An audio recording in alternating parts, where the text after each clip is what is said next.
হয়েছে সরকারি রাজেন্দ্র কলেজের প্রাণ উৎসব এক ঝাঁক খেলোয়াড়বৃন্দ সরকারি রাজেন্দ্র কলেজের সুযোগ্য উপাধ্যক্ষ যিনি সার্বক্ষণিকভাবে ক্লাস মনিটরিংয়ের পাশাপাশি আমাকে সহায়তা করে যাচ্ছেন প্রফেসর এস.এম. আব্দুল হালিম।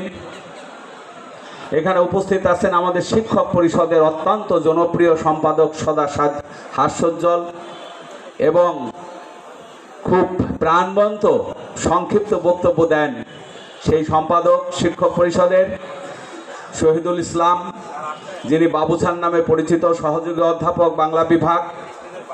এখানে উপস্থিত আছে সরকারি রাজেন্দ্র কলেজের বিভিন্ন বিভাগে যারা প্রাণ সঞ্চার করে থাকে সেই বিভাগীয় প্রধানগণ সহ বিভিন্ন পদমর্যাদার শিক্ষক মণ্ডলী উপস্থিত আছেন। সরকারি রাজেন্দ্র কলেজে এই যে আমি বদলে দেওয়ার কথা যে বলল শিক্ষকরা, সেই বদলে দেওয়ার সহযোগী যারা এবং যাদের ভূমিকায় প্রধান ছিল বলে আমি মনে করি, কারণ তারা যদি বাধার সৃষ্টি করত তাহলে আমার পক্ষে কোনো কাজই করা সম্ভবপর হতো না।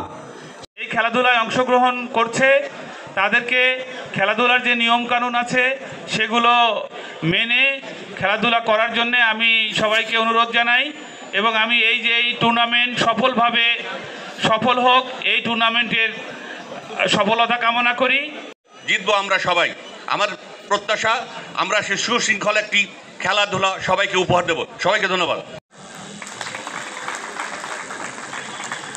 তারপরে আছে চতুর্থ রেফারি হিসাবে দিলাম, তারা অত্যন্ত নিষ্ঠার সাথে অত্যন্ত নিরপেক্ষতার সাথে দায়িত্ব পালন করবেন। আমি আছেন তার সাথে সকল শিক্ষক মণ্ডলী থাকবেন, বিশেষ করে বিভাগীয় প্রধানরা। আমি আবারও বলছি, যার যেদিন খেলা আছে সেদিন অন্তত বিভাগে সকল শিক্ষক একেবারে নিতান্তই